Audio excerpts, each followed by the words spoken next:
உலக வரலாற்றிலே அநேக குழந்தைகள் ராஜாவாக அபிஷேகம் பண்ணப்பட்டிருக்கிறார்கள். உதாரணத்திற்கு சொல்ல வேண்டுமே ஆனால், இங்கிலாந்து தேசத்திலே ஹென்றி என்கின்ற ஒரு குழந்தை 15வது நூற்றாண்டிலே ராஜாவாக அபிஷேகம் பண்ணப்பட்டார். பிரான்ஸ் தேசத்திலே 17வது நூற்றாண்டிலே லூயிஸ் என்கின்ற சிறு குழந்தை ராஜாவாக அபிஷேகம் பண்ணப்பட்டது.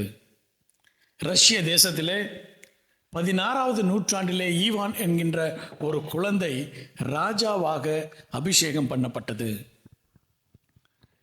19வது நூற்றாண்டிலே ஸ்பெயின் தேசத்திலே அல்போன்சா என்கின்ற ஒரு குழந்தை ராஜாவாக அபிஷேகம் பண்ணப்பட்டது. உலக வரலாற்றிலே அநேக எடுத்துக்காட்டுகள் சொல்ல முடியும். அநேக குழந்தைகள் ராஜாவாக அபிஷேகம் பண்ணப்பட்டு ராஜாவாக மாறினார்கள். ஆனால் உலக சரித்திரத்திலே அபிஷேகம் பண்ணப்பட்ட ராஜா குழந்தையாக வந்தார் என்று சொன்னால் அது நம்முடைய ஆண்டவராகிய இயேசு கிறிஸ்து. ஹல்லேலூயா, ஹல்லேலூயா. அபிஷேகம் பண்ணப்பட்ட ராஜா உங்களையும் என்னையும் மீட்பதற்காக இந்த உலகத்திலே மனிதனாக பிறந்தார். ஆண்டவராகிய இயேசு கிறிஸ்துவினுடைய பிறப்பு இஸ் a historical event. அது ஒரு வரலாற்று நிகழ்வு. அதை இல்லை என்று யாரும் சொல்ல முடியாது. No one can deny that. அது வரலாற்றினுடைய நிகழ்வு என்று சொல்லி உலகத்தார் சொல்லுகிறார்கள். அதை நாங்கள் ஏற்றுக்கொள்கிறோம். இந்த உலகத்திலே இயேசு கிறிஸ்து குழந்தையாக பிறந்தார் என்பதை நாங்கள் ஏற்றுக்கொள்கிறோம். ஆனாலும் எங்களுக்குள்ளாக ஒரு கேள்வி வருகிறது. அந்த குழந்தை கடவுள் தேவன் என்று சொல்லி எப்படி நீங்கள் சொல்லுகிறீர்கள்? அந்த குழந்தை மூலமாக, அந்த குழந்தையின் மூலமாக ரட்சிப்பு இந்த உலகத்திலே வந்தது என்று சொல்லி எப்படி நீங்கள் கிளைம் பண்ணுகிறீர்கள் என்று சொல்லி ஒரு கேள்வியை எழுப்புகிறார்கள். நம்முடைய இஸ்லாமிய சகோதரர்களும் இயேசுவை ஏற்றுக்கொள்ளாத யூத மக்களும் சகோதரர்களும் கேட்கிற கேள்வி இதுதான். நீங்கள் சொல்லுகிற இந்த குழந்தை தேவன் என்று சொல்லி நாங்கள் எப்படி அதை ஏற்றுக்கொள்ள முடியும்? இந்த குழந்தை உலகத்தின் இரட்சகர் என்று சொல்லி நாங்கள் எப்படி ஏற்றுக்கொள்ள முடியும் என்று சொல்லி ஒரு கேள்வியை நமக்கு முன்னதாக வைக்கிறார்கள். அந்த கேள்வியினுடைய தீர்வை தான் இந்த நாளில் நீங்களும் நானும் பார்க்க போகிறோம். ஹல்லேலூயா, ஹல்லேலூயா. இந்த குழந்தை எப்படி தேவன் என்று சொல்லி நீங்களும் நானும் பார்க்க போகின்றோம். பொதுவாக தியாலஜிக்கல் செமினரியிலே ஒரு பாடம் இருக்கிறது, எட்டமோலஜி என்று சொல்லக்கூடியது. அதற்கு தமிழ் அர்த்தம் என்று சொன்னால் காரண பெயர் என்று சொல்லி அர்த்தம். இப்போ நீங்கள் ஒரு புதுசாக ஒரு டிஷ் பண்ணுறீங்க, செய்கிற டிஷ் எல்லாமே புதுசாக தான் இருக்கும்னு நினைக்கிறேன், இல்லை? அந்த டிஷ்க்கு பேர் வைக்கணும்னா நீங்கள் என்ன செய்வீங்க? ஒரு பேர் வைப்பீங்க. ஒரு குழந்தை பிறக்க போகிறது, அந்த குழந்தைக்கு நீங்கள் என்ன செய்றீங்க? பெயர் வைக்க வேண்டும் என்று சொல்லி நீங்கள் முடிவு பண்ணுகிறீர்கள். ஆனால் தேவன் ஆதியில் இருந்து இருப்பதினாலே அவருக்கு யாராவது பேர் வச்சிருக்க முடியுமா? முடியாது. ஆகவே தேவனுக்கு வைக்கப்பட்ட பெயர்கள் எல்லாமே காரண பெயர்கள். காரண பெயர்கள் என்று சொன்னால் நம்முடைய செயல்களை பார்த்து வைக்கக்கூடிய பெயர் காரண பெயர். தேவனுக்கு வைத்த பெயர்கள் எல்லாமே காரண பெயர்கள் தான். ஆண்டவராகிய இயேசு கிறிஸ்துவுக்கு காரண பெயர்கள் வைக்கப்பட்டிருக்கிறது. இயேசு என்றாலே என்னதான் அர்த்தம்? பாவங்களை நீக்குகிறவர் என்று சொல்லி அர்த்தம். இம்மானுவேல், அழகாக கோயர் டீமில் சொன்னாங்க, இம்மானுவேல் என்பதற்கு தேவன் நம்மோடு கூட இருக்கிறார் என்று சொல்லி அர்த்தம். இப்படி காரண பெயர்கள் இருக்கிறது. இந்த நாளிலே காபிரியேல் தூதன் மெய்ப்பர்களிடத்திலே வந்து சொல்லுகிறார். வாசிக்க கேட்ட வேத பகுதிக்கு திருப்பிக் கொள்வோம். லூக்கா எழுதிய சுவிசேஷம் 2ஆம் அதிகாரம் 11வது வசனத்தை யாராவது சத்தமா வாசிப்போம். இன்று கர்த்தராகிய கிறிஸ்து என்னும் இரட்சகர் உங்களுக்கு தாவீதின் ஊரிலே பிறந்திருக்கிறார். இன்று கர்த்தராகிய கிறிஸ்து என்னும் இரட்சகர் உங்களுக்கு தாவீதின் ஊராகிய எப்ராத்தா எனப்பட்ட பெத்லகேமிலே பிறந்திருக்கிறார் என்று சொல்லி, இந்த இடத்துல 4 நவுன் இருக்கு இல்ல. பெத்லகேம் என்கின்ற காரியத்தை நம்ம கேரல் சர்வீஸ் அன்றைக்கு பார்த்தோம்ல. இந்த நாளில் மீதி இருக்கக்கூடிய 3 நவுன் என்னென்ன நவுன்? கர்த்தர், அது என்னது? கர்த்தர். இரண்டாவது கிறிஸ்து, மூன்றாவது இரட்சகர். Title bestowed on Jesus Christ by Holy Spirit. அந்த குழந்தைக்கு பரிசுத்த ஆவியினாலே கொடுக்கப்பட்ட அல்லது அந்த அருளப்பட்ட நாமங்கள் என்ன என்பதை குறித்து நாம் தியானிக்க போகின்றோம். 3 நாமங்கள். என்னென்ன நாமங்கள்? கர்த்தர், கிறிஸ்து, இரட்சகர். இந்த 3 காரியங்களை நீங்களும் நானும் பார்க்க போகின்றோம். கர்த்தர் என்று சொன்னால் எபிரேய பதம் என்னது? யாவே அல்லது யெகோவா. யெகோவா என்பதனுடைய ஷார்ட் ஃபார்ம் யாவே என்று சொல்லுகிறார்கள். இப்ப யாவே என்று சொன்னால் என்ன அர்த்தம்? லார்ட். கர்த்தர் என்று சொன்னால் என்ன அர்த்தம் என்று சொன்னால் source of everything, source of all sources, எல்லாவற்றிற்கும் ஆதாரமானவர் அவர்தான். எல்லாவற்றிற்கும் மூல ஆதாரமானவர் அவர்தான். அவர்தான் ஒரிஜின் என்று சொல்லி அர்த்தம். அதுக்கு தான் கர்த்தர். பிறந்த குழந்தை, காபிரியல் தூதன் மெய்ப்பர்களிடத்தில் சொல்லுகிறான், இது குழந்தை, இதை நீங்கள் என்ன நினைக்க கூடாது, ஒரு ப்ராஃபெட்னு நினைக்காதீங்க, சர்வன்ட் ஆஃப் காட் என்று சொல்லி நினைக்காதீங்க. இது யாரு? கர்த்தர், லார்ட், யாவே. ஆதியிலே இருந்த அந்த கர்த்தர் இன்று பெத்லகேமிலே, எப்ராத்தா எனப்பட்ட பெத்லகேமிலே உங்களுக்காகவும் எனக்காகவும் அவர் பிறந்திருக்கிறார் என்று சொல்லி முதலாவதாக சொல்கிறான். அவர் யாரு? கர்த்தர். சிருஷ்டிப்பின் கர்த்தர் அவர்தான். அவர்தான் பிறந்திருக்கிறார். சிருஷ்டிப்பின் கர்த்தர் இன்று எப்ராத்தா எனப்பட்ட பெத்லகேமிலே உங்களுக்காகவும் எனக்காகவும் பிறந்திருக்கிறார் என்று சொல்லி காபிரியல் தூதன் மெய்ப்பர்களுக்கு சொன்ன ஒரு காரியம். இன்று உலகம் இந்த ஆண்டவராகிய இயேசு கிறிஸ்துவனுடைய பிறப்பை கொண்டாடி கொண்டிருக்கிறது. ஆண்டவராகிய இயேசு கிறிஸ்து அவருடைய வாழ்க்கையிலே என்னவாக இருக்கிறார் என்று சொல்லி ஒரு கேள்வியை எழுப்பும்போது அவர் கர்த்தராக இருக்கிறார் என்று சொல்லி நீங்களும் நானும் அறிந்து கொள்ள வேண்டும். அவர்தான் சிருஷ்டிப்பின் கர்த்தர். நீங்கள் சொல்கிறதெல்லாம் நல்லா தான் இருக்குது. எப்படி நாங்கள் அதை அறிந்து கொள்ள முடியும்? அவர்தான் சிருஷ்டிப்பின் கர்த்தர் என்று சொல்லி நீங்களும் நானும் எப்படி அறிந்து கொள்ள முடியும் என்பதற்கு ஒரு வேதத்திலிருந்து ஒரு வசனத்தை வாசிப்போம். யோவான் எழுதிய சுவிசேஷம் 9ஆம் அதிகாரம் 5வது வசனத்திலிருந்து வாசிப்போம்.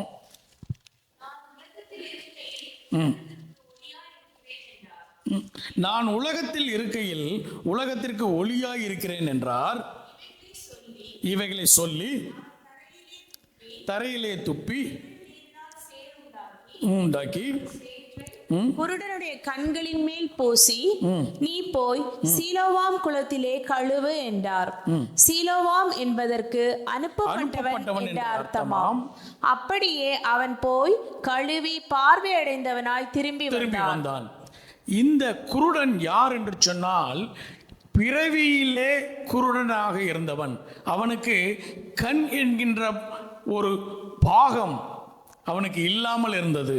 அதை தான் 2வது வசனத்தில் வாசிப்போம். 2-3 வாசித்துருவோம். அப்பொழுது அவருடைய சீஷர்கள் அவரை நோக்கி, ரபி, இவன் குருடனாய் பிறந்தது யார் செய்த பாவம்? அப்படி என்றால் அவன் பிறவி குருடன். அவனுக்கு கண் என்கின்ற பாகம் அவனுக்கு இல்லாமலே இருந்தது. இவன் செய்த பாவமோ இவனை பெற்றவர்கள் செய்த பாவமோ என்று கேட்டார்கள். இயேசு பிரதியுத்தரமாக, அது இவன் செய்த பாவமும் அல்ல, இவனை பெற்றவர்கள் செய்த பாவமும் அல்ல, தேவனுடைய கிரியைகள் இவனிடத்தில் வெளிப்படும் பொருட்டு இப்படி பிறந்தான். தேவனுடைய மகிமையை வெளிப்படுத்தும் வண்ணமாக இவன் இப்படி பிறந்திருக்கிறான் என்று சொல்லி மண்ணை எடுத்து கண்ணை உருவாக்கி இருக்கிறார். இதை ஆதியிலே யார் செய்தது என்று சொன்னால் இதே கர்த்தர் செய்தார். வாசிப்போமா? ஆதியாகமம் 2ஆம் அதிகாரம் 7வது வசனத்தை வாசிப்போம். ஆதியாகமம் 2ஆம் அதிகாரம் 7வது வசனம். தேவனாகிய கர்த்தர் மனுஷனை பூமியின் மண்ணினாலே உருவாக்கி ஜீவ சுவாசத்தை அவன் நாசியிலே ஊதினார். மனுஷன் ஜீவாத்மாவாக மாறினான். ஆதியிலே தேவன் செய்த காரியத்தை இந்த ஆண்டவராகிய இயேசு கிறிஸ்து செய்து காட்டியிருக்கிறார். எதற்கு என்று சொன்னால், நான் தான் யாரு? கர்த்தர் என்று சொல்லி மனிதர்களுக்கு சொல்லும் வண்ணமாக இந்த பெரிய அற்புதத்தை செய்தார். வேதம் முழுவதும் பார்த்தா யாருமே இப்படிப்பட்ட அதிசயத்தை செய்யவில்லை. யூதர்களுக்கு நன்றாக தெரியும், இப்படிப்பட்ட காரியத்தை யார் தான் செய்ய முடியும்? கர்த்தர் மாத்திரம்தான் செய்ய முடியும். ஆனால் இவர் இந்த காரியத்தை செய்தபடினாலே அவர்கள் திரும்பவும் திரும்பவும் திரும்பவும் இந்த மனிதனை பார்த்து கேட்கிறார்கள், இது எப்படி நடந்தது? நீ யார்? இவனிடத்தில் மாத்திரமல்ல, இவருடைய பெற்றோர்களிடத்திலும் கேட்குறாங்க, இது எப்படி நடந்தது? அதுக்கு பெற்றோர்கள் சொல்ற, நீங்களே கேட்டுங்க. அவன் மீண்டும் மீண்டுமாக சொல்றார். என்ன செஞ்சாரு? துப்பினார், மண்ணை எடுத்தார், பிசைந்தார், கண்களிலே வைத்தார், கழுவு என்று சொன்னார். என்ன நடந்தது? கண் உருவாகியது, நான் பார்க்க ஆரம்பித்து விட்டேன். அப்ப அவர்களால் ஒற்றுக்கொள்ள முடியவில்லை. இது எப்படி நடக்கும்? இது கர்த்தர் அல்லவா செய்யக்கூடிய காரியம். உங்களுக்கும் எனக்கும் அவர் சொல்றாரு, இந்த குழந்தை சாதாரண குழந்தை அல்ல. இன்று மனிதர்கள் உலகத்தார் நினைப்பது வண்ணமாக இவர் சாதாரண ப்ராஃபெட் அல்ல, இவர் சாதாரண தேவனுடைய ஊழியக்காரன் அல்ல. இவர் யாரு? கர்த்தர். ஆதியிலே மனிதனை உருவாக்கிய கர்த்தர் இந்த நாளில் எப்ராத்தா எனப்பட்ட பெத்லகேமிலே உங்களுக்காக பிறந்திருக்கிறார் என்று சொல்லி. இது மாத்திரமல்ல, மத்தேயு எழுதிய சுவிசேஷம் 14ஆம் அதிகாரம் 23வது வசனத்திலிருந்து யாராவது வாசிப்போம். மத்தேயு எழுதிய சுவிசேஷம் 14ஆம் அதிகாரம் 23வது வசனம். அவர் ஜனங்களை அனுப்பிவிட்ட பின்பு தனித்து ஜெபம் பண்ண ஒரு மலையின் மேல் ஏறி சாயங்காலமான போது அங்கே தனிமையாக இருந்தார். அதற்குள்ளாக படவு நடுக்கடலிலே சேர்ந்து எதிர்காற்றாய் இருந்தபடியால் அலைகளினால் அலைவுபட்டது. இரவின் 4ஆம் ஜாமத்திலே இயேசு கடலின் மேல் நடந்து அவர்களிடத்தில் வந்தார். போதும், சுருக்கமா சொல்றேன். ஜெபம் பண்ணிட்டு இருக்காரு, சீஷர்களை சொல்றாரு, நீங்க படகுல போங்கன்னு சொல்லி. படகுல போகும்போது பெரிய காற்று வந்து விட்டது. நான் ஒரு கேள்வி கேட்கிறேன், இவங்களை அனுப்பும் போதே கர்த்தருக்கு தெரியுமா தெரியாதா? இயேசுவுக்கு தெரியுமா தெரியாதா காத்து வரும்னு? கொஞ்ச நேரம் இருந்து இன்னைக்கு இருந்துட்டு இன்னைக்கு நைட் இங்கேயே ஸ்டே பண்ணிட்டு ஏர்பிஎம்டியில் தங்கிட்டு அடுத்த நாள் காலையில் போகலான்னு சொல்லியிருக்கலாம்ல. கர்த்தர் என்ன செய்கிறாரு? நீங்கள் போங்க, நான் என்ன செய்கிறேன், நான் வருவேன் என்று சொல்லி. தொடர்ந்து வாசிப்போம். அவர் கடலின் மேல் நடக்கிறதை அவர் கடலின் மீது நடக்கையில் சீஷர்கள் கண்டு கலக்கம் அடைந்து ஆவேசம் என்று சொல்லி பயத்தினால் அலறுகிறார்கள். என்ன செய்யறாங்க? இவர் நடந்து வருவதை பார்க்கிறாங்க, பார்த்துட்டு சொல்றாங்க, இது ஆவேசம். இது கடல்ல யார் நடக்க முடியாது. சாதாரண மனிதனோ அல்லது ப்ராஃபெட்டோ அல்லது சர்வெண்ட் ஆஃப் காடோ நடக்க முடியாது என்று சொல்லி அவர்களுக்கு நன்றாக தெரியும். யூதர்களுக்கு நன்றாக தெரியும் கடலின் மீது யார் நடக்க முடியும் என்று. ஒரு வசனத்தை வாசிப்போம். யோபுவின் புஸ்தகம் 9ஆம் அதிகாரம் 8வது வசனத்தை வாசிப்போம். அவர் ஒருவரே, கர்த்தர் ஒருவரே வானங்களை விரித்து சமுத்திர அலைகளின் மீது நடக்கிறவர். அந்த வசனம் மிக அழகாக சொல்கிறது. அலைகளின் மீது அவர் நடந்தார். இப்ப நீங்களும் நானும் நடந்துடலாம், எல்லாமே ஃப்ரோசன் ஆக போகுது இன்னும் கொஞ்சம் நாளில். இல்லை, தண்ணியில் நடக்கணும்னா நடந்துடலாம், ஃப்ரோசன் ஆயிடுச்சு நடந்துடலான்னு. ஆனால் இங்கே சொல்லப்படுகிறது அலைகளின் மீது நடந்தார். அப்போ இது யார் தான் நடக்க முடியும்? யூதர்களுக்கு நன்றாக தெரியும், அலைகளின் மீது தண்ணீரின் மீது நடக்கக்கூடியவர் ஒருவர் தான். அவர் யாரு? கர்த்தர் மாத்திரம்தான். அந்த கர்த்தர் இந்த நாளிலே எப்ராத்தா எனப்பட்ட பெத்லகேமிலே பிறந்திருக்கிறார் என்று சொல்லி காபிரியேல் தூதன் இந்த மேய்ப்பர்களுக்கு சொல்லுகிறார். உங்களுடைய என்னுடைய வாழ்விலே இயேசு கிறிஸ்து என்பவர் யாராக இருக்கிறார்? கர்த்தராக இருக்க வேண்டும். அவர் யாருன்னா சிருஷ்டிப்பின் கர்த்தர். யோவான் எழுதிய சுவிசேஷம் 1ஆம் அதிகாரம் 1-3 வசனங்களை வாசிப்போம். ஆதியிலே வார்த்தை இருந்தது, அந்த வார்த்தை தேவனிடத்திலே இருந்தது, அந்த வார்த்தை தேவனாயிருந்தது, அந்த வார்த்தையே தேவனாகவே இருந்தது. அவர் ஆதியிலே தேவனோடு இருந்தார். சகலமும் அவர் மூலமாய் உண்டாயிற்று. சகலமும் அவர் மூலமாக, அந்த வார்த்தையின் மூலமாக, குமாரன் மூலமாக உண்டாக்கப்பட்டது. உண்டானது ஒன்றும் அவராலே அல்லாமல் உண்டாகவில்லை. எல்லாவற்றையும் உண்டாக்கியது குமாரனானவர். அந்த குமாரனானவர் எப்ராத்தா எனப்பட்ட பெத்லகேமிலே உங்களுக்காகவும் எனக்காகவும் பிறந்திருக்கிறார். கலாத்தியர் 1ஆம் அதிகாரம் 15-16 வாசிப்போம். அப்படி இருந்து நான் என் தாயின் கொலேசியர் நினைக்கிறேன், சாரி. அவர் அதரிசனமான தேவனுடைய தற்சுரூபமும் சர்வ சிருஷ்டிக்கும் முந்தின பேருமானவர். ஏனென்றால் அவருக்குள் சகலமும் சிருஷ்டிக்கப்பட்டது. அவருக்குள் சகலமும் சிருஷ்டிக்கப்பட்டது. இயேசு கிறிஸ்துவுக்குள் சகலமும் சிருஷ்டிக்கப்பட்டது. பரலோகத்தில் உள்ளவைகளும் பூலோகத்தில் உள்ளவைகளும் பரலோகத்தில் உள்ளவைகளும் பூலோகத்திலும் உள்ளவைகளும் ஆகிய காணப்படுகிறவைகளும் காணப்படாதவைகளுமான சகல வஸ்துக்களும் சிங்காசனங்களானாலும் கர்த்தத்துவங்களானாலும் அதிகாரங்களானாலும் சகலமும் அவரை கொண்டும் அவருக்கென்றும் சிருஷ்டிக்கப்பட்டது. சகலமும் அவரை கொண்டும் அவருக்கென்றும் சிருஷ்டிக்கப்பட்டது. அவர் யார்? பிறந்த குழந்தை யாரு? சிருஷ்டிப்பின் கர்த்தர். அவர் பிறந்திருக்கிறார் என்று சொல்லி யார் சொல்றா? காபிரியேல் தூதன் வந்து மேய்ப்பர்களிடத்திலே சொல்கிறார். ஒரு வசனத்தை கூட வாசிப்போம். எபிரேயருக்கு எழுதிய நிருபம் 1ஆம் அதிகாரம் 2வது வசனம். இந்த கடைசி நாட்களில் குமாரன் மூலமாய் நமக்கு திருவுளம் பற்றினார். இவரை சர்வத்துக்கும் சுதந்திரவாளியாக நியமித்தார். இந்த கிறிஸ்துவை சகலத்துக்கும் சுதந்திரவாளியாக பிதா நியமித்தார். இவரை கொண்டு உலகங்களையும் உண்டாக்கினார். இவரை கொண்டு உலகங்களை, சர்வ சிருஷ்டியும் உண்டாக்கினார். சர்வ சிருஷ்டியும் உண்டாக்கிய கர்த்தர் பெத்லகேமிலே, எப்ராத்தா எனப்பட்ட பெத்லகேமிலே பிறந்திருக்கிறார் என்று சொல்லி காபிரியேல் தூதன் சொல்கிறார். பிறந்த குழந்தை ஏதோ ஒரு தீர்க்கதரிசி அல்ல, ஏதோ கர்த்தருடைய வேலைக்காரர் அல்ல, அல்லது ஒரு பெரிய மகான் அல்ல. பிறந்தது யார்? சிருஷ்டிப்பின் கர்த்தர் குழந்தையாக பிறந்திருக்கிறார் என்று சொல்லி ஆண்டவராகிய இயேசு கிறிஸ்து, creator of world and the heaven. அவர்தான் கிரியேட்டர். கிரியேட்டர் என்று சொன்னால் என்ன அர்த்தம்? சிருஷ்டிப்பு. நீங்களும் நானும் எதுவும் கிரியேட் பண்ண முடியுமா? இந்த ஃபர்னிச்சரை கிரியேட் பண்ண முடியும்னா முடியும். யாரால முடியும்? கார்பெண்டரால முடியும். கார்பெண்டர் இதை உருவாக்க என்று சொன்னால் அவர் என்ன சொல்லுவார்? இதுக்கான உட்டு கொடுங்க பாரு. உட்டு இல்லாமல் கார்பெண்டரால் என்ன செய்ய முடியாது? இந்த ஃபர்னிச்சரை செய்ய முடியாது. சரி, மரத்தை உண்டு பண்ண முடியுமா? ஒரு விவசாயிட்ட சொன்னா செய்வாரா? ஆமாம், அவர் உண்டு பண்ணுவார், ஒரு மரத்தை வளர்ப்பார். ஆனால் அதுக்கு என்ன தேவை? ஒரு சீடு, விதை வேண்டும்.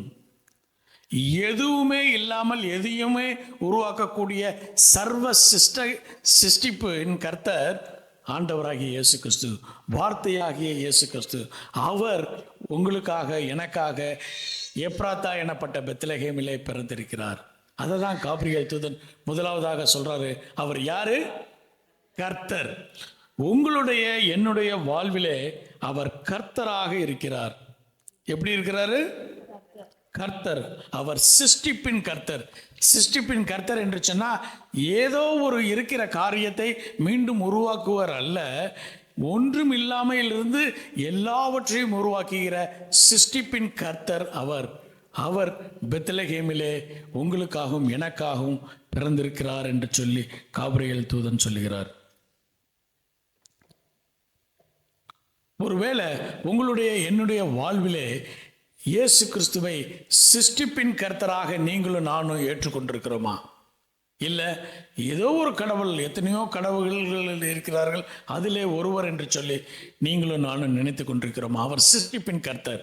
உங்களுடைய வாழ்விலே அவரை சிருஷ்டிப்பின் கர்த்தராக ஏற்றுக்கொள்ளுகிற போது இல்லாதவற்றை உருவாக்குகிறவர். உங்கள் வாழ்க்கையிலே இல்லாத காரியங்களை உருவாக்குகிறவர் அவர். ஏதோ இருக்கக்கூடிய காரியங்கள்ல இருந்து உங்களுக்கு பிளெஸிங் பண்றவர் அல்ல, உங்களுக்காக காரியங்களை உருவாக்குகிற கர்த்தர் அவர். அல்லேலூயா, அல்லேலூயா. இல்லாத வாய்ப்புகளை இந்த 2026 உங்களுடைய என்னுடைய வாழ்விலே தேவன் உண்டு பண்ணுகிறவராய் இருக்கிறார். ஏனென்று சொன்னால் அவர் யாரு? சிருஷ்டிப்பின் கர்த்தர். He is a creator. அவர் உங்களுடைய வாழ்விலே இருக்கக்கூடிய காரியங்களை மாற்றி அமைக்க அவர் ஒருவரால் மாத்திர முடியும். அவரை நீங்களும் நானும் சிருஷ்டிப்பின் கர்த்தராக ஏற்றுக்கொள்கிற போது உங்களுடைய என்னுடைய வாழ்விலே அவர் செயல்பட முடியும். இல்லாதவற்றை உங்களுடைய வாழ்விலே உருவாக்க அவர் ஒருவரால் மாத்திர முடியும். அவரை நீங்களும் நானும் கர்த்தராக ஏற்றுக்கொள்ள வேண்டும்.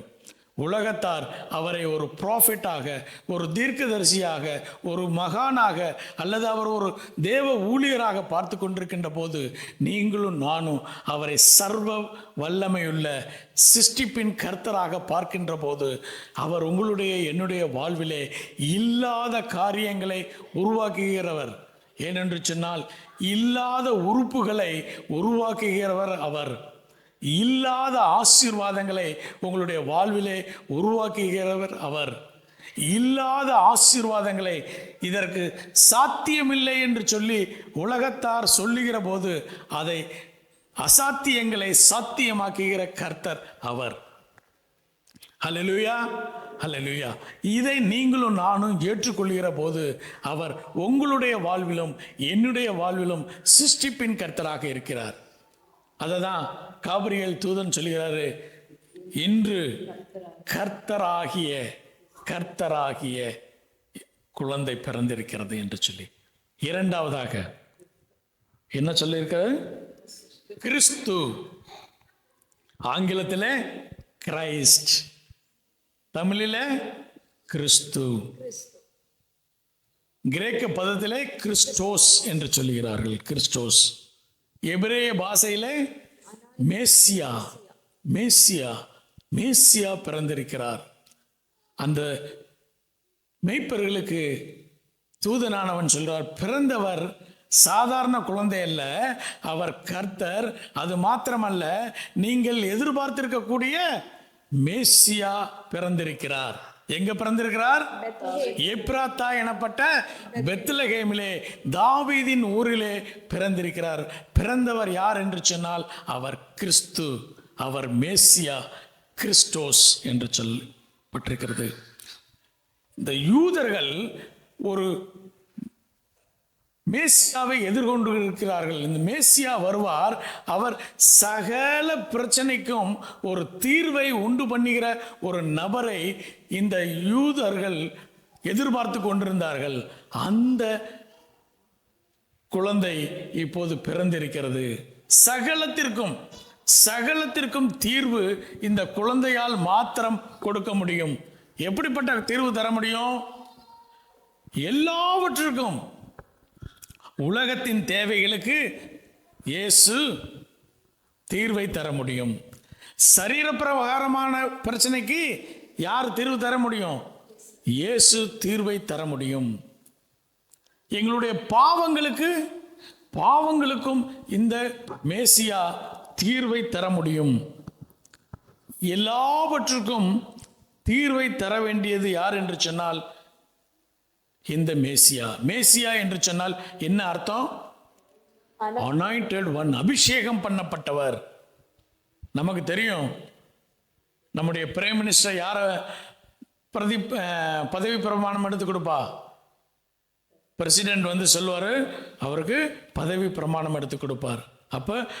அப்படியாக பிதாவானவர் இவரை அபிஷேகம் பண்ணி இந்த உலகத்திலே அனுப்பியிருக்கிறார்.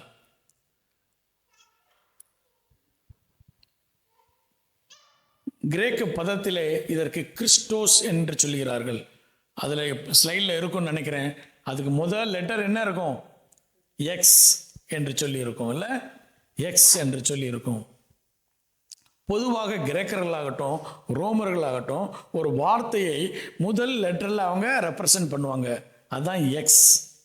அநேக நேரங்களில் எக்ஸ்மஸ் அப்படின்னு சொன்னால் நம்ம ப்ரீச்சர்ஸ் சொல்லுவாங்க, பிரசங்கியார்கள், ஐயோ அதை சொல்லாதீங்க, அது என்னது எக்ஸ்மஸ்ன்னு சொல்லக்கூடாது, என்ன சொல்லணும், கிறிஸ்மஸ்ன்னு சொல்லணும், எக்ஸ்மஸ் சொல்லிடாதீங்க.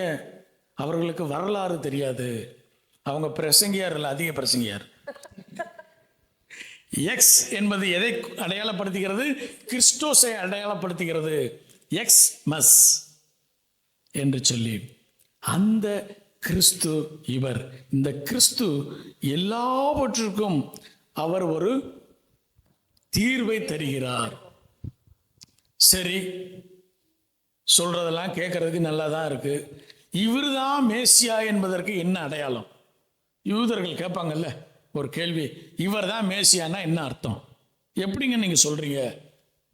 பழைய ஏற்பாட்டிலே 351 இடங்களிலே இயேசு கிறிஸ்துவை குறித்து தீர்க்க தரிசனம் சொல்லப்பட்டிருக்கிறது.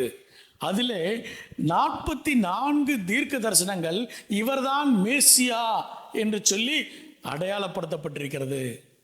44 சொன்னா இன்னைக்கு ஆல் நைட் பிரேயர் ஆயிரும்ல. அதனால சிலவற்றை மாத்திரம் நம்ம பார்ப்போம். ஏசாயா தீர்க்கதரிசியின் புஸ்தகம் 7ஆம் அதிகாரம் 14. இது உங்களுக்கு ஒரு அடையாளத்தை கொடுப்பார். இதோ ஒரு கன்னிகை கர்ப்பவதியாகி ஒரு குமாரனை பெறுவாள். அவருக்கு இம்மானுவேல் என்று பெயரிடுவாள். ஆண்டவர் தாமே உங்களுக்கு ஒரு அடையாளத்தை கொடுப்பார். இதோ ஒரு கன்னிகை கர்ப்பவதியாகி ஒரு குமாரனை பெறுவாள். அவருக்கு இம்மானுவேல் என்று பெயரிடுவார். கோயர் டீம் ஆல்ரெடி இந்த காரியத்தை சொல்லிட்டாங்கல்ல, திருப்பி ரிப்பீட் பண்ணுமான்னு எனக்கே ஒரு கேள்வி இருக்கு. பொதுவா கர்ப்பவதி ஆனாலே அது யார் இல்லை, கன்னிகை இல்லை. இது ஒரு பெரிய அடையாளமானா இது பெரிய அடையாளம். உலக தோற்றத்து முதல் உலகம் முடிவு வரையில் இப்படிப்பட்ட அடையாளம் யாருக்குமே கொடுக்கப்படவில்லை. ஒரு பெண் கர்ப்பமானாலே அவ யார் இல்லை, கன்னிகை இல்லை. கன்னிகையா இருந்தா என்ன ஆக முடியாது, கர்ப்பமாக முடியாது. இது ஒரு பெரிய அடையாளம். இந்த அடையாளத்தை எந்த சுச்சுவேஷன்ல சொல்றாருன்னு சொல்லிட்டாங்க அவங்க. ஆகாஸ் என்கின்ற ராஜா இருந்தாராம். குறிப்பா நான் சொல்லிட்டு வசனங்களை வாசிக்காம சொல்லிட்டு போயிடுறேன். ஆகாஸ் என்கின்ற யூத ராஜா இருந்தாரு. அவருக்கு விரோதமாக சிரியா தேசமும் இஸ்ரவேல் தேசமும் இணைந்து வருகிறார்கள். இஸ்ரவேல் தேசம் யாரு? யூதா தேசத்தினுடைய சகோதரர்கள். சகோதரரும் அவங்க எனிமியும் சேர்ந்து படையெடுத்து வந்து அதை முற்றுகையிட்டு விட்டார்கள். அவங்க சொல்றாங்க, இப்ப போய் இந்த யூத ஜனங்களை முழுமையாய் நாங்கள் அழித்து விடுவோம். அது எப்படின்னா, முதியவர்கள் தொடங்கி சிறு குழந்தை வரைக்கும் எல்லாரையும், பெண்கள் எல்லாரையும் நாங்கள் கொன்று விட்டு இந்த இடத்தை எப்படி ஆக்குவோமா, இரத்த நிலமாக மாற்றுவோம் என்று சொல்லி அவர்கள் பேசிக்கொண்டிருக்கிறார்கள். இந்த யூத தேசம் என்று சொல்லி இனி வரைபடத்தில், உலக வரைபடத்தில் இனிமேல் என்ன இருக்காது, இருக்காது. ஏன் என்று சொன்னால் எல்லா மனிதர்களையும் நாங்கள் அழித்து விடுவோம், அங்கே இருக்கக்கூடிய எல்லாவற்றையும் நாங்கள் அழித்து விடுவோம் என்று சொல்லி பேசிக்கொண்டிருக்கிறார்கள். அப்போ அவர்களுடைய மனம், இந்த ஆகாஸ் ராஜாவும் இந்த இஸ்ரவேல் மக்களுடைய, அந்த யூத மக்களுடைய மனமும் பதறுகிறதாம். எப்படின்னா, காற்றில் அலைகிற நாணலை போல மனமெல்லாம் ரொம்ப பாரப்பட்டிருக்கும் போது ஏசாயா தீர்க்கதரிசி மூலமா கர்த்தர் சொல்றாரு, நீ ஒரு அடையாளத்தை கேளு. எப்படி கேளு? வானத்தில் ஏதாவது அடையாளம் கேளு, இல்லை பூமியில் ஒரு அடையாளம் கேளு, இந்த அடையாளத்தை நான் செய்வேன். அப்போ இந்த ஆகாஷ் ராஜா சொல்றாரு, இல்லை இல்லை, அடையாளம்லாம் நான் கேட்க மாட்டேன், நான் என்ன செய்ய மாட்டேன், கர்த்தரை பரீட்சை பார்க்க மாட்டேன் என்று சொல்லும்போது கர்த்தர் தாமாக வந்து ஒரு அடையாளத்தை சொல்றார். இப்ப இதுக்கும் இந்த அடையாளத்துக்கும் ஏதாவது சம்பந்தம் இருக்கா? இவங்க எந்த பிரச்சனையில் இருக்கிறாங்க? இது டெத் ஆர் லைஃப்ங்கிற பிரச்சனையில் இருக்கிறாங்க.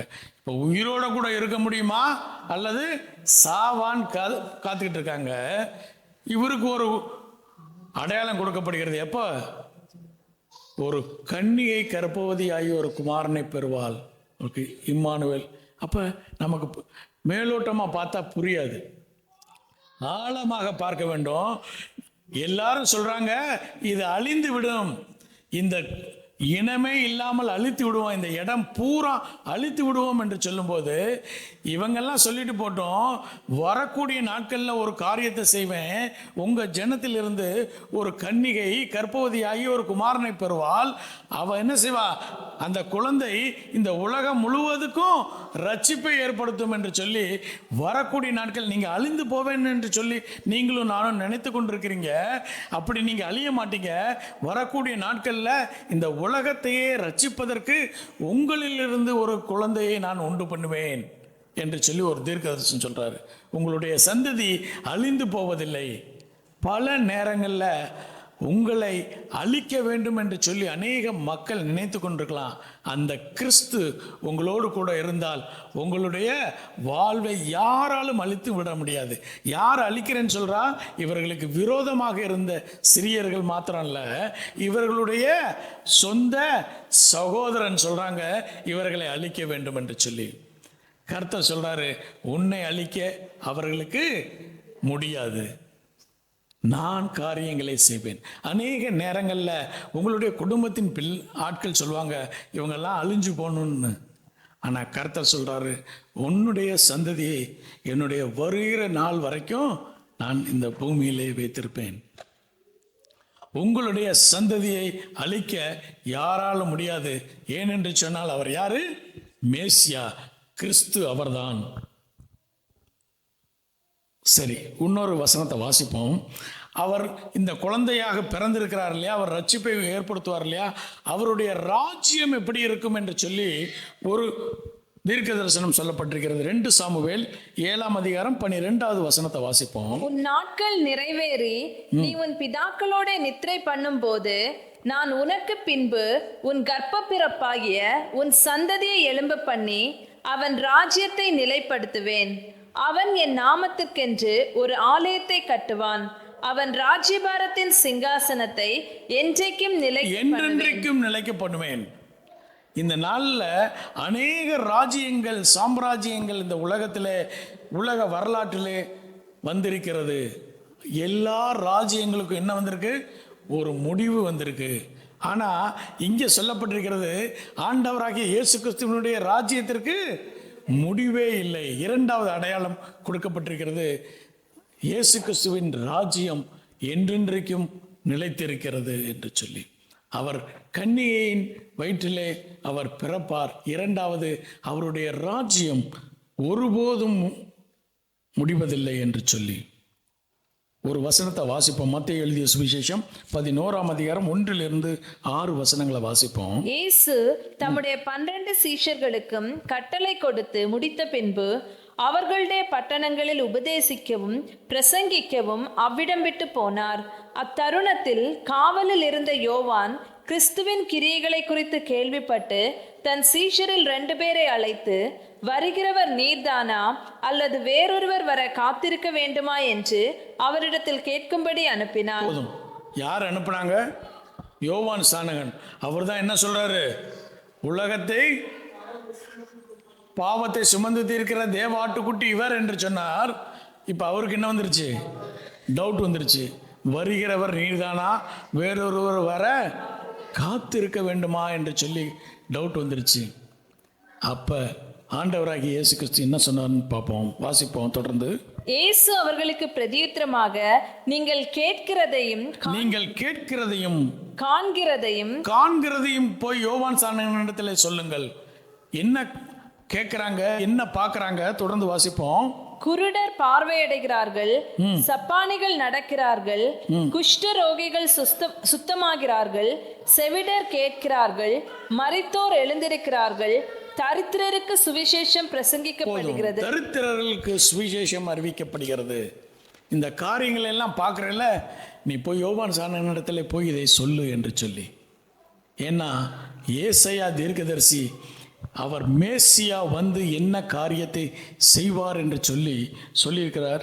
ஏசாயா தீர்க்கதரிசியின் புஸ்தகம் 35ஆம் அதிகாரம் 4-6 வசனங்களை வாசிப்போம். மனம் பதறுகிறவர்களை பார்த்து, மனம் பதறுகிற உங்களையும் என்னையும் பார்த்து, நீங்கள் பயப்படாதிருங்கள், திடன் கொள்ளுங்கள், இதோ உங்கள் தேவன் நீதியை சரிக்கட்டவும் உங்கள் தேவன் பதிலளிக்கவும் வருவார், அவர் வந்து உங்களை ரட்சிப்பார் என்று சொல்லுங்கள். அப்பொழுது குருடரின் கண்கள் திறக்கப்பட்டு செவிடரின் செவிகள் திறவுண்டு போம். அப்பொழுது முடவன் மானை போல் குதிப்பான், ஊமையன் நாவும் கம்பீரிக்கும். போதும். இந்த காரியங்கள் எல்லாம் யார் செய்வா? மேசியா வருகிற போது இந்த காரியங்கள் எல்லாம் நடக்கும். இதை நீங்கள் காண்கிறீர்கள், இதை கேட்கிறீர்கள், இதை போய் யோவான் ஸ்நானனிடத்திலே சொல்லுங்கள் என்று சொன்னார்.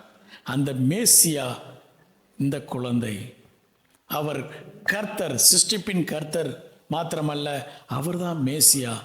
அவர்தான் உங்களுக்கும் எனக்குமாக பாவத்திற்கு ஒரு தீர்வை தர முடியும். அவர் மாத்திரமே என்னுடைய பாவத்திற்கு தீர்வை தர முடியும். அட்டோன்மெண்ட் அந்த மேசியாவால் மாத்திரமே கொடுக்க முடியும். அநேக வசனங்கள் இருக்கு, வாசிக்க முடியாது. ஏசாயா தீர்க்கதரிசியின் புஸ்தகம் 52, 53 வீட்டில் வாசிக்கும் போது உங்களுக்கு தெரியும். இது எல்லா காரியங்களையும் பாவத்திற்கான தீர்வை யார் தான் தர முடியும்? மேசியா மாத்திரமே தர முடியும். மார்க் எழுதிய சுவிசேஷம் 2ஆம் அதிகாரம் 1வது வசனத்திலிருந்து யாராவது வாசிப்போம். மார்க் எழுதிய சுவிசேஷம் 2ஆம் அதிகாரம் 1வது வசனத்திலிருந்து. சில நாட்களுக்கு பின்பு அவர் மறுபடியும் கப்பர்நகூமுக்கு போனார். அவர் வீட்டில் இருக்கிறார் என்று ஜனங்கள் கேள்விப்பட்டு உடனே வாசலுக்கு முன்னும் நிற்க இடம் போகாதபடிக்கு அநேகர் கூடி வந்தார்கள். இப்ப அந்த வீட்டுல நிறைய பேர் வந்து கூடிட்டாங்களாம். அந்த வீடு யாரு? எங்க? கப்பர்நகூம்ல இருக்கக்கூடிய யாருடைய வீடு? பேதுருவினுடைய வீடு. மார்க் 1, 2, 3 இந்த 3 சம்பவங்களும் யார் வீட்டில் நடக்குது? பேதுருவின் வீட்டில் நடக்குது. தொடர்ந்து வாசிப்போம். அப்பொழுது 4 பேர் ஒரு திமிர்வாதக்காரனை சுமந்து கொண்டு அவரிடத்தில் வந்தார்கள். ஜன கூட்டத்தின் நிமித்தம் அவருக்கு சமீபமாய் சேரக்கூடாமல் அவர் இருந்த வீட்டின் மேற்கூரையை பிரித்து திறப்பாக்கி திமிர்வாதக்காரன் கிடக்கிற படுக்கையை இறக்கினார்கள். இயேசு அவர்கள் விசுவாசத்தை கண்டு திமிர்வாதக்காரனை நோக்கி, மகனே, உன் பாவங்கள் உனக்கு மன்னிக்கப்பட்டது என்றார். வீட்டை பிரித்து என்ன செஞ்சாங்க? கீழே இறக்கிட்டாங்க. இந்த கூட்டத்தெல்லாம் தாண்டி போக முடியாது.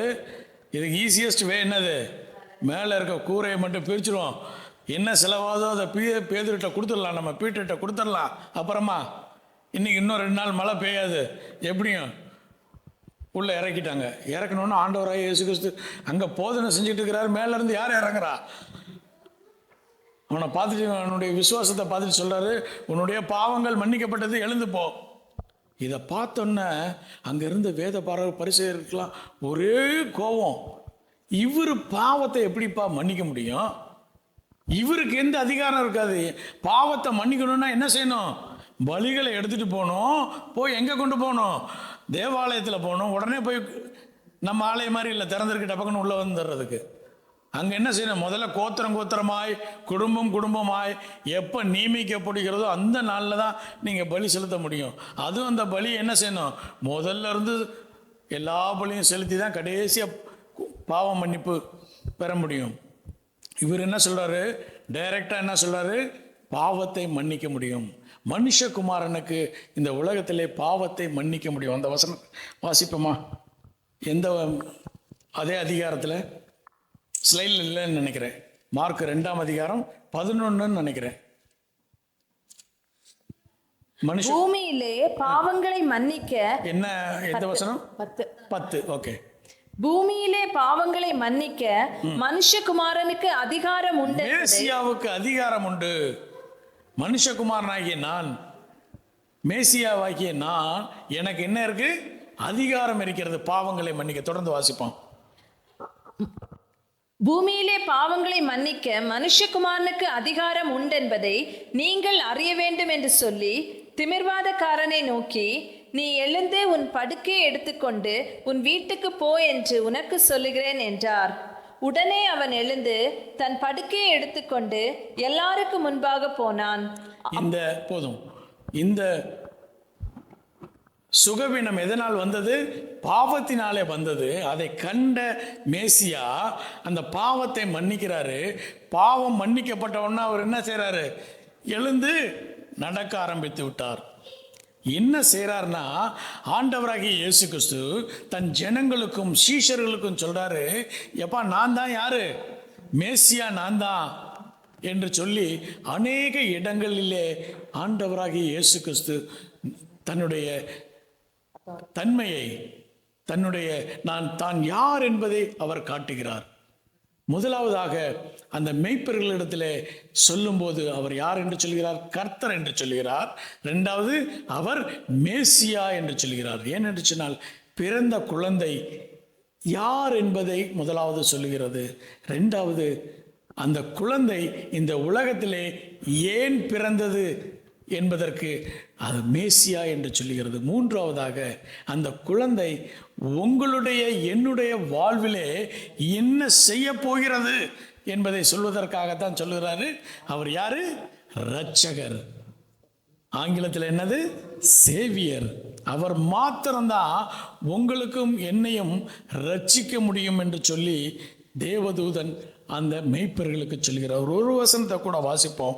யோவான் எழுதிய சுவிசேஷம் 3ஆம் அதிகாரம் 16 18 வரைக்கும். தேவன் தம்முடைய ஒரே பேரான குமாரனை விசுவாசிக்கிறவன் எவனோ அவன் கெட்டு போகாமல் நித்திய ஜீவனை அடையும்படிக்கு அவரை தந்தருளி இவ்வளவாய் உலகத்தில் அன்பு கூர்ந்தார். நித்திய ஜீவனை நீங்களும் நானும் பெற்றுக்கொள்ள வேண்டுமே ஆனால் ஒரே வழி யார்தான்? இயேசு கிறிஸ்து மாத்திரம்தான். தொடர்ந்து வாசிப்போம்.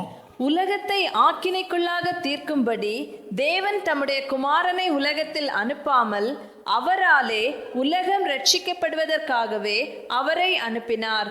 18 வாசித்தரும். அவரை விசுவாசிக்கிறவன் ஆக்கினைக்குள்ளாக தீர்க்கப்படான். ஆண்டவராகிய இயேசு கிறிஸ்துவை இரட்சகராக விசுவாசிக்கிறவன் ஆக்கினைக்குள்ளாக தீர்க்கப்படான். விசுவாசியாதவனோ, அவரை விசுவாசியாதவனோ தேவனுடைய ஒரே பேரான குமாரனுடைய நாமத்தில் விசுவாசம் உள்ளவனாய் இராதபடியினால் அவன் ஆக்கினை தீர்ப்புக்குட்பட்டாயிற்று. உட்பட்டாயிற்று. அது விசுவாசிக்கவில்லை என்று சொன்னால் என்ன இல்லை? அவனுக்கு நித்திய ஜீவன் இல்லை. நித்திய ஜீவனை பெற்றுக்கொள்ள வேண்டுமே ஆனால் ஒரே வழி ஆண்டவராகிய இயேசு கிறிஸ்து. இன்னொரு வசனத்தை கூட வாசிப்போம். அப்போஸ்தலர் நடவடிக்கை 4ஆம் அதிகாரம் 12வது வசனத்தை வாசிப்போம். ரட்சிப்பு இல்லை. நாம் ரட்சிக்கப்படும்படிக்கு வானத்தின் கீழெங்கும் மனுஷருக்குள்ளே அவருடைய நாமமே அல்லாமல் வேறொரு நாமம் கட்டளையிடப்படவும் இல்லை. அவராலே இன்றி வேறு ஒருவராலும் ரட்சிப்பு இல்லை. ரட்சிக்கப்பட வேண்டும். நீங்களும் நானும் ரட்சிக்கப்பட வேண்டுமே ஆனால் ஒரே ஒரு நாமம். அந்த நாமம் என்னது? இயேசு கிறிஸ்து என்கின்ற ஒரே நாமத்தை நீங்களும் நானும் விசுவாசித்தால் மாத்திரமே நீங்களும் நானும் ரட்சிக்கப்பட முடியும். நீங்களும் நானும் நித்திய ஜீவனை பெற்றுக்கொள்ள முடியும். அநேக வசனங்கள் இருக்கு, நம்ம ஸ்கிப் பண்ணுவோம். அநேக விதமான நம்பிக்கைகள் நம்முடைய கலாச்சாரங்களிலே இருக்கிறது. எல்லா நதியும் எங்க போகுது? கடலுக்கு போகுது. குட் டீட்ஸ், நற்கிரியைகளை செய்வதனாலே நீங்களும் நானும் மீட்பை பெற்றுக்கொள்ள முடியும் என்கின்ற ஒரு காரியம் மித். இவைகள் எல்லாம் மித். ஆண்டவராகிய இயேசு கிறிஸ்து, வேதம் மிக தெளிவாக சொல்கிறது, ஆண்டவராகிய இயேசு கிறிஸ்து ஒருவர் மாத்திரம்தான் ரட்சிப்பை கொடுக்க முடியும். அவரே அல்லாமல் வேறே நாமம் கொடுக்கப்படவில்லை என்று சொல்லி வசனம் மிக தெளிவாக சொல்கிறது. மற்ற காரியங்கள் எல்லாம், நல்ல காரியங்கள்லாம் செய்வோம், தான தர்மங்கள் செய்வோம். எங்களுடைய மூதாதையர்கள் அவர்கள் எல்லாம் எங்களுக்கு என்ன செய்வாங்க? ஹெல்ப் பண்ணுவாங்க. இந்த காரியங்கள் எல்லாம் மித். ஆனால் வேதம் மிக தெளிவாக சொல்கிறது, ஆண்டவராகிய இயேசு கிறிஸ்து ஒருவரால் மாத்திரம் ரட்சிப்பு. இந்த குழந்தை மாத்திரம்தான் உங்களுக்கும் எனக்கும் ரட்சிப்பை கொடுக்க முடியும் என்று சொல்லி யோவான் எழுதிய சுவிசேஷம் 14ஆம் அதிகாரம் 6வது வசனம் இவ்விதமாக சொல்கிறது. அதற்கு இயேசு, நானே வழியும் ஜீவனும் சத்தியமும் ஜீவனுமாயிருக்கிறேன். என்னை அல்லாமல் ஒருவனும் பிதாவின் இடத்தில் வருவான். பிதாவின் இடத்திலே நித்திய ஜீவனை நீங்களும் நானும் பெற்றுக்கொள்ள வேண்டுமே. ஆனால் ஒரே வழி ஆண்டவராகிய இயேசு கிறிஸ்து.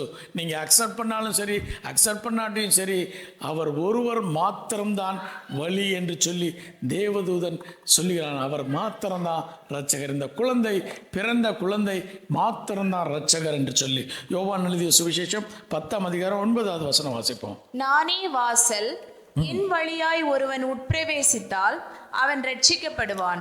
என் வழியாய், நானே வாசலாய் இருக்கிறேன், என் வழியாய் ஒருவன் உட்பிரவேசித்தால் அவன் என்ன செய்வானா? ரட்சிக்கப்படுவான். அவன் உள்ளும் புறம்பும் சென்று மேய்ச்சலை கண்டடைவான். இம்மையிலும் மறுமையிலும் அவன் மேய்ச்சலை அடைவான். அவரை நீங்களும் நானும் ஏற்றுக்கொள்ளும் போது இந்த உலகத்தில் மாத்திரமல்ல, மறுமையிலும் நீங்களும் நானும் மேய்ச்சலை பெற முடியும். அதற்கு ஒரே வழி ஆண்டவராகிய இயேசு கிறிஸ்து மாத்திரமே. அநேக விதமான காரியங்களை சொல்லலாம். ஆனால் நித்திய ஜீவனை பெற்றுக்கொள்ள வேண்டுமே ஆனால் ஒரே வழி ஆண்டவராகிய இயேசு கிறிஸ்து மாத்திரமே. அவர் 11வது வசனம், யோவான் எழுதிய சுவிசேஷம் 10ஆம் அதிகாரம் 11வது வசனத்தை மாத்திரம் வாசிப்போம். நானே நல்ல மேய்ப்பன். அவர் மாத்திரம்தான் நல்ல மேய்ப்பன். நல்ல மேய்ப்பன் ஆடுகளுக்காக தன் ஜீவனை கொடுக்கிறான். அதுதான் கடைசியான அடையாளம்.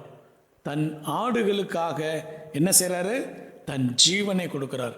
யாருமே இது வரைக்கும் அப்படி கொடுக்கவே இல்லை ஆடுகளுக்காக.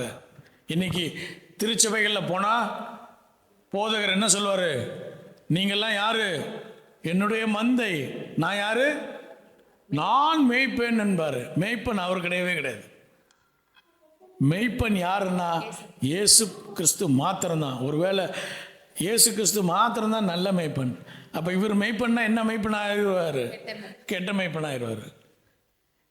இயேசுவுக்கு நீங்களும் நானும் ஊழியம் செய்கிற மனிதர்கள் மாத்திரம்தான். யாராவது ஒருத்தர் இந்த மந்தை என்னுடைய மந்தைன்னு சொன்னால் நம்பாதீங்க. அவர் பின்னாடி போகாதீங்க. அவர் எங்கே தான் கொண்டு போவார்? மத்தேயு எழுதிய சுவிசேஷம் 7ஆம் அதிகாரம் 14வது வசனத்தில் சொன்ன ஆள் அவர் தான். ஆட்டுத்தோலை போர்த்திய பட்சிக்கிற ஓநாய்கள். அவங்க பின்னாடி போயிடாதீங்க. அவங்க சொல்லுவாங்க, உங்கள் மேலே என்ன இருக்குங்க? எனக்கு ரொம்ப பேர்டன் இருக்குங்கம்பாங்க. அவங்கள நம்பிடாதீங்க. அவங்கள நம்பினீங்கன்னா எங்கே கொண்டு போவாங்க? நேராக ஆக்கினைக்குள்ளாக கொண்டு போயிடுவாங்க. ஆண்டவராகிய இயேசு கிறிஸ்து மாத்திரமே உங்களுக்கும் எனக்கும் ரட்சிப்பை கட்டளையிட முடியும். அவர் மாத்திரம்தான். இன்னைக்கு அநேகர் சொல்லுவாங்க, நான் என்கிட்ட வந்துருங்க, எங்கள் சர்ச்சில் மெம்பர்ஷிப் வாங்கிருங்க, உங்களை எங்கே கொண்டு போயிடுவேன்? பரலோகத்தில். இந்த சர்ச்சில் மெம்பர் ஆனாலும் சரி, இந்த சர்ச்சில் ப்ரீச்சர் ஆனாலும் சரி, பாஸ்டர் ஆனாலும் சரி, நீங்கள் எங்கே போக முடியாது? பரலோகம் போக முடியாது. பரலோகம் போக வேண்டுமே ஆனால் ஒரே வழி ஆண்டவராகிய இயேசு கிறிஸ்து. ஆண்டவராகிய இயேசு கிறிஸ்து மாத்திரமே வழி. அதை தான் காபிரியேல் தூதன் சொல்றாரு. இன்று கர்த்தராகிய கிறிஸ்து என்னும் இரட்சகர் தாவீதின் ஊரிலே பிறந்திருக்கிறார். அந்த இயேசு கிறிஸ்துவை நீங்களும் நானும் கர்த்தராக, சர்வ வல்லமையுள்ள தேவனாக நீங்களும் நானும் ஏற்றுக்கொள்ளும் போது நம்முடைய வாழ்க்கையில் இருக்கக்கூடிய காரியங்களை, புதிய காரியங்களை, இல்லை ஏசாயா தீர்க்கதரிசியின் புஸ்தகத்தில் சொல்றாரு, புதிய காரியங்களை உங்களுடைய வாழ்க்கையிலே செய்வேன் என்று சொல்லி. அந்த வசனத்தை வாசிப்போமா? ஏசாயா தீர்க்கதரிசியின் புஸ்தகம் 43ஆம் அதிகாரம் 19வது வசனம். ஸ்லைடில் இல்லைன்னு நினைக்கிறேன். ஏசாயா தீர்க்கதரிசியின் புஸ்தகம். இதோ நான் புதிய காரியத்தை செய்கிறேன். உங்களுடைய என்னுடைய வாழ்விலே இந்த 2026ஆம் ஆண்டிலே புதிய காரியங்களை நான் செய்கிறேன். இப்பொழுதே அது தோன்றும். அது இந்த வருடத்திலே 2026 தோன்றும். நீங்கள் அதை அறியீர்களா? நான் வனாந்தரத்திலே வனாந்தரமான வழியாக இருந்தாலும் சரி, அவாந்தர வெளியிலே ஆறுகளை உண்டாக்குவேன். சாத்தியமில்லாத இடங்களிலே, அசாத்தியமான சூழ்நிலைகளிலே சாத்தியம் செய்கிற ஒரே கர்த்தர் அவர்தான். அவர்தான் யாரு? சிருஷ்டிப்பின் கர்த்தர். அவர் ஒருவர் மாத்திரமே மேசியா. உங்களுக்கும் எனக்கும் உள்ள பாவங்களுக்கான தீர்வு அவர் மாத்திரமே உங்களுக்கும் எனக்கும் ரட்சிப்பை தர முடியும். இருக்கக்கூடிய எல்லா பிலீவ் சிஸ்டத்தையும் நீங்கள் நம்புனீங்கன்னா எங்கே போக முடியாது? பரலோகம் போக முடியாது. உங்கள் பாஸ்டர் நம்பினா பரலோகம் போக முடியாது. உங்களுக்கு ஸ்பிரிச்சுவல் லீடராக இருக்கக்கூடிய மனிதர்களை நம்பினா பரலோகம் போக முடியாது. யார் ஒருவர் மாத்திரம் உங்களை பரலோகத்திற்கு கூட்டி போக முடியும் என்று சொன்னால் அவர் இயேசு கிறிஸ்து மாத்திரமே. அவர் மாத்திரமே கர்த்தராகிய கிறிஸ்து என்னும் இரட்சகர். அதை தான் காபிரியேல் தூதன் அந்த மேய்ப்பர்களுக்கு சொல்கிறான், நீங்கள் பிறந்த குழந்தை கர்த்தராகிய கிறிஸ்து என்னும் இரட்சகர். அவர் உங்களுக்கும் எனக்கும் பிறந்திருக்கிறார். இந்த நாளில் நீங்களும் நானும் ஆண்டவராகிய இயேசு கிறிஸ்துவை சொந்த இரட்சகராய் நீங்களும் நானும் ஏற்றுக்கொண்டா நிச்சயமாய் பரலோக ராஜ்யத்திற்குள்ளாக நீங்களும் நானும் பிரவேசிக்க முடியும். கண்களை மூடி தேவனுடைய சமூகத்தை நோக்கி பார்ப்போம்.